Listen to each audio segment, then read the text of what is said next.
விதிமுறை 17. உங்கள் கவனத்தை ஒருமுகப்படுத்துங்கள். உங்கள் கவனம் பற்றி ஆய்வுதான் வாழ்க்கை. உங்கள் கவனம் செல்லும்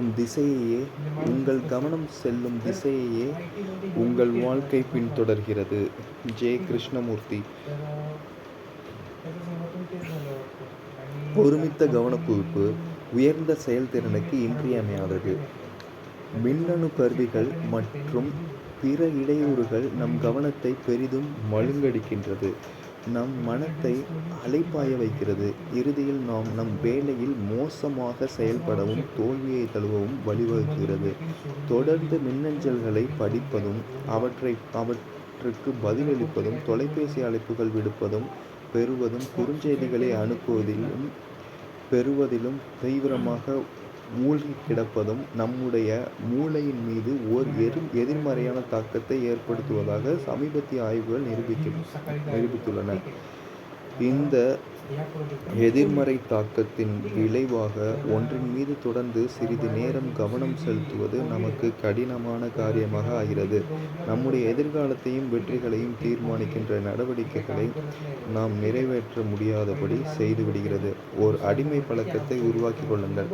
காலையில் முதல் வேளையாக நீங்கள் உங்கள் மின்னஞ்சல்களை படிக்கும்போது அல்லது உங்கள் ஸ்மார்ட் போனில் ஏதோ செய்தி வந்திருப்பதை அறிவிக்கின்ற ஒலிச்சத்தத்திற்கு செயல்விடை அளிக்கும்போது டோபமைன் என்ற ஒரு வேதிப்பொருளை உங்கள் மூளை சிறிதளவு விடுவிக்கிறது.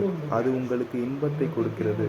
அது உங்கள் ஆர்வத்தை தூண்டி உங்கள் மின்னஞ்சல்களுக்கும் குறுஞ்செய்திகளுக்கும் உடனடியாக எதிர்வினையாற்றவும் செயல்விடை ஆற்றவும் உங்களை தூண்டுகிறது. முன்பு நீங்கள் என்ன செய்து கொண்டிருக்கிறீர்களோ அது உங்களுக்கு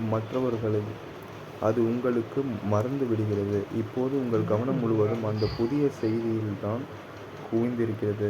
சூதாட்ட விடுதியில் ஸ்லாட் மெஷின் விளையாட்டில் நீங்கள் வெற்றி பெறும்போது ஒலிக்கின்ற மணி சத்தத்தின் போது ஒரு மின்னஞ்சலோ அல்லது குறுஞ்செய்தியோ வருவதை தெரியப்படுத்துகின்ற சத்தமும் நான் எதை வென்றேன் என்ற வகையான எதிர்வினையை தூண்டுகின்றது. எனவே நீங்கள் உடனடியாக உங்கள் வேலையை நிறுத்திவிட்டு உங்களுக்கு என்ன பரிசு கிடைத்திருக்கிறது என்று கண்டுபிடிக்க முயற்சிக்கிறீர்கள். உங்கள் மின்னஞ்சல்களாலும் குறுஞ்செய்திகளாலும் தூண்டப்படும் உங்கள் மூளை விடுவிக்கின்ற டோபமைன்களை கொண்டு நீங்கள் உங்கள் நாளை துவங்கும்போது அன்றைய எஞ்சிய நாள் முழுவதும் நீங்கள் உங்களுடைய முக்கியமான வேலைகள் மீது கவனம் செலுத்துவது மிக கடினமானதாக ஆகிவிடுகிறது. ஒரே நேரத்தில் பல வேலைகளை செய்தல் என்பது ஒரு மாயை. தங்களால் ஒரே நேரத்தில் பல வேலைகளை செய்ய முடியும் என்று பலர் நம்புகின்றனர். எனவே மின்னஞ்சல்களையும் தங்களுடைய முக்கியமான வேலைகளையும் ஒரே நேரத்தில் தங்களால் கையாள முடியும் என்று அவர்கள் கருதுகின்றனர். ஆனால் ஒரு நேரத்தில் ஒரு விஷயத்தின் மீது மட்டுமே நம்மால் ஒருமித்த கவனம் செலுத்த முடியும். எனவே அவர்கள் அவ்விரண்டையும் ஒரே நேரத்தில் கையாளும் போது அவர்களுடைய கவனம் அங்கும் இங்குமாக அலைப்பாய்கிறது. உங்களுடைய முக்கியமான வேலைகளுக்கு இடையே நீங்கள் இணையதளத்தில் ஏதோ செய்வதற்காக இடைவேளை எடுத்துக்கொண்டு மீண்டும் உங்கள் வேலைக்கு வரும்போது உங்கள் வேலை மீது உங்கள் கவனம் திரும்புவதற்கு ஏறத்தாழ 17 நிமிடங்கள் ஆகின்றன. இதனால்தான் இன்று பலர் அதிக கடினமாக உழைக்க வேண்டியிருக்கிறது. அவர்களுடைய கவனம் சிதறுவதால் நாள் முழுவதும் வேலை செய்வதும் அவர்களால் தங்களுடைய வேலைகளை முழுமையாக முடிக்க முடியவில்லை. வேலை செய்தும் அவர்களால் தங்களுடைய வேலையை முழுமையாக முடிக்க முடியவில்லை. அவர்கள் மிக குறைவாகவே சாதிக்கின்றனர். அவர்கள் அதிக தவறுகள் செய்கின்றனர். நிரூபிக்கப்பட்ட தீர்வுகள். இதற்கான தீர்வுகள் எளிமையானவை. ஒவ்வொரு துறையிலும் உள்ள மிக ஆக்கப்பூர்வமான மக்கள் அத்தீர்வுகளை சுவீகரித்துக் கொள்கின்றனர். முதலில் காலையில் உங்கள் மின்னஞ்சல்களை பார்க்காதீர்கள். உங்களுடைய மின்னணு கருவிகளை அணைத்து விடுங்கள். இரண்டாவதாக, ஏதேனும் காரணத்திற்காக நீங்கள் உங்கள் மின்னஞ்சலை பார்க்க வேண்டியிருந்தால் அதை சீக்கிரமாக முடித்துவிட்டு உடனே அதிலிருந்து வெளியேறிவிடுங்கள். உங்கள் கணினியின் சத்தத்தை முற்றிலுமாக அணைத்து விடுங்கள். உங்கள் போனை அதிர்வு நிலையில் வைத்திருங்கள். உங்களுக்கு தொடர்ச்சியாக இடையூறுகள் ஏற்படக்கூடிய அனைத்தையும் தடுத்து நிறுத்துங்கள். இறுதியாக, காலையில் 11 மணியளவிலும் மதியம் 3 மணியளவிலும் தினமும் 2 முறை மட்டுமே உங்களுடைய மின்னஞ்சல்களை படிப்பதென்று உறுதி கொள்ளுங்கள். உங்களுக்கு முக்கியமானவர்கள் யாரேனும் அவசர காலத்தில் உங்களை தொடர்பு கொள்ள விரும்பினால் அதற்கு ஏதேனும் ஒரு தொலைபேசி எண்ணை அவர்களிடம் கொடுத்து வையுங்கள்.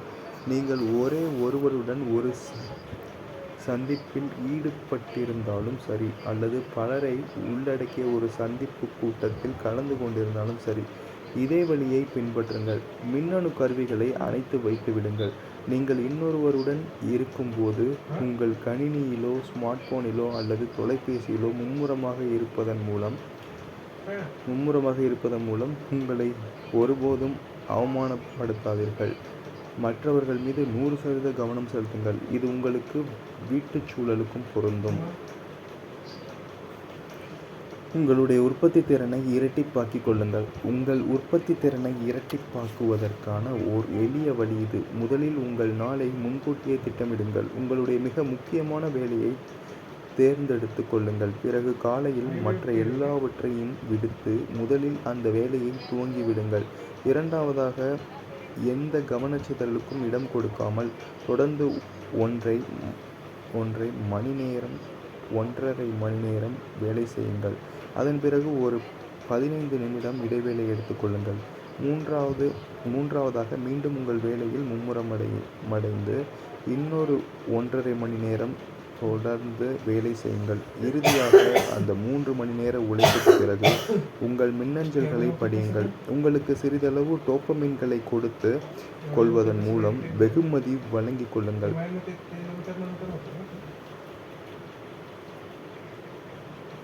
தினமும் காலையில் 3 மணி நேரம் உங்களுடைய முக்கியமான வேலையில் ஈடுபடும் பழக்கத்தை நீங்கள் வளர்த்து கொள்ளும்போது முதலில் உங்கள் உற்பத்தி திறனை மேம்படுத்துவீர்கள். பிறகு நாள் முழுவதும் மின்னஞ்சல்களை பார்க்கும் பழக்கத்திலிருந்து நீங்கள் விடுபடுவீர்கள். உங்கள் வாழ்க்கை மீண்டும் உங்களுடைய முழுமையான கட்டுப்பாட்டுக்குள் வந்துவிடும். செயல்முறை பயிற்சி. வெற்றி மற்றும் உயர்வான உற்பத்தி திறன் குறித்து உங்கள் இலக்குகளை உங்கள் மனதில் வைத்துக் கொள்ளுங்கள். நீங்கள் எது ஒன்றையும் செய்வதற்கு முன்பாக, இது என்னுடைய முக்கியமான இலக்குகளை அடைய உதவி கொண்டிருக்கிறதா, அல்லது இது என் கவனத்தை சிதறடிக்கிற ஒன்றா என்று உங்களை நீங்களே கேட்டுக்கொள்ளுங்கள். உங்கள் வாழ்வில் ஒரு உண்மையான வித்தியாசத்தை ஏற்படுத்தக்கூடிய முக்கியமான வேலைகளிலிருந்து உங்கள் கவனத்தை திசை திருப்புங்கள். திசை திருப்புகின்ற மணிச்சத்தங்களுக்கு, விசில் சத்தங்களுக்கும் அடிமையாகி விடாதீர்கள். உங்களுடைய மின்னணு கருவிகளை எப்போதும் அணைத்து வைத்திருங்கள். 18. ஒரு பெரிய வேலையை பல சிறிய வேலைகளாக கூறு போட்டுக் கொள்ளுங்கள். ஒரு பழக்கத்தின் துவக்கம் நம்முடைய பார்வைக்கு புலப்படாத ஒரு மெல்லிய நூலைப் போன்றது. ஆனால் நாம் ஒரு செயலை மீண்டும் மீண்டும் செய்யும்போது அந்த நூலுக்கு மேலும் ஒரு இழையை சேர்த்து நாம் அதை வலிமைப்படுத்துகிறோம். இறுதியில் அது ஒரு மிகப்பெரிய கயிறாக மாறி சிந்தனையிலும் செயலிலும் அது நம்மோடு பிணைந்து விடுகிறது. அந்த பிணைப்பு மாற்றப்பட முடியாத ஒன்றாக ஆகிவிடுகிறது. Orison Swett Marden. பெரிய மற்றும் மிக முக்கியமான வேலைகளை தள்ளி போடுவதற்கான முக்கிய காரணங்களில் ஒன்று, அவற்றை முதலில் நீங்கள் அணுகும்போது அவை அளவில் மிக பெரியதாகவும் நிறைவேற்றப்பட முடியாதவையாகவும் தோன்றுவதுதான். ஒரு பெரிய வேலையை செய்து முடிப்பதற்கு நீங்கள் பயன்படுத்தக்கூடிய ஒரு உத்தி சலாமி துண்டு வழிமுறையாகும். அதன்படி அந்த வேலையை பற்றி அனைத்து விபரங்களையும் ஒரு தாளில் விரிவாக எழுதிக் கொள்ளுங்கள். பிறகு நீங்கள் மேற்கொள்ள வேண்டிய நடவடிக்கையை வரிசை முறையில் பட்டியலிட்டுக் கொள்ளுங்கள். அதன் பிறகு இப்போதைக்கு ஒரே ஒரு நடவடிக்கையை மட்டுமே மேற்கொள்ள தீர்மானித்துக் கொள்ளுங்கள். ஒரு பெரிய வேலையை அப்படியே துவக்குவதை விட அதை பல சிறிய வேலைகளாக கூறு போட்டு கொண்டு அவற்றை ஒவ்வொன்றாக செய்து முடிப்பது மனரீதியாக அதிக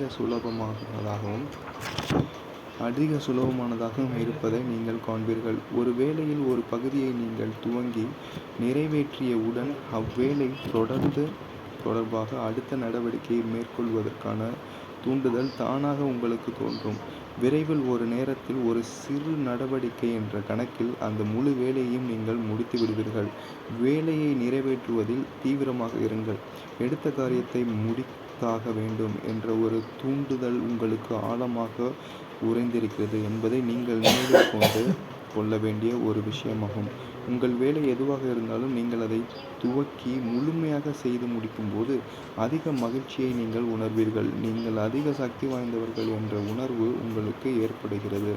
ஒரு வேலையை அல்லது பணித்திட்டத்தை நிறைவுக்கு கொண்டு வருதல் என்ற ஒரு ஆழ்மனத் தேவையை நீங்கள் நிறைவேற்றுகிறீர்கள்.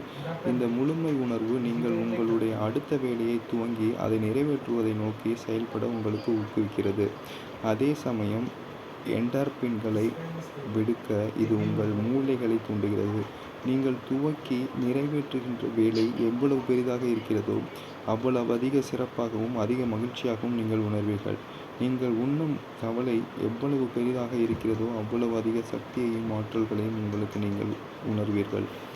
அந்த ஆற்றல் நீங்கள் அடுத்தடுத்த நடவடிக்கைகளை துவக்கி அவற்றில் நிறைவேற்ற உங்களுக்கு ஊக்கமளிக்கிறது. விரைவில் நீங்கள் அந்த பெரிய வேலையை முழுமையாக செய்து முடிப்பதற்கான ஒரு உள்ளார்ந்த தூண்டுதல் உங்களுக்கு உருவாகிறது.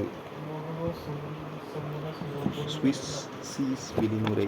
இது நீங்கள் பயன்படுத்தக்கூடிய இன்னொரு விதிமுறையாகும். ஸ்விஸ் சீஸ் பல ஓட்டைகளை கொண்ட ஒன்று. ஸ்விஸ் சீஸ் விதிமுறை பயன்படுத்தி நீங்கள் உங்கள் வேலையில் ஒரு துளையிடுவதன் மூலம் அதை துவக்குகிறீர்கள். ஒரு குறிப்பிட்ட நேரம் வேலை செய்ய தீர்மானிக்கும் போது நீங்கள் அந்த வேலையில் ஒரு துளையிடுகிறீர்கள். எடுத்துக்காட்டாக 5-10 நிமிடங்கள் வேலை செய்துவிட்டு பிறகு அதை நிறுத்திவிட்டு சிறிது நேரம் நீங்கள் வேறு ஏதேனும்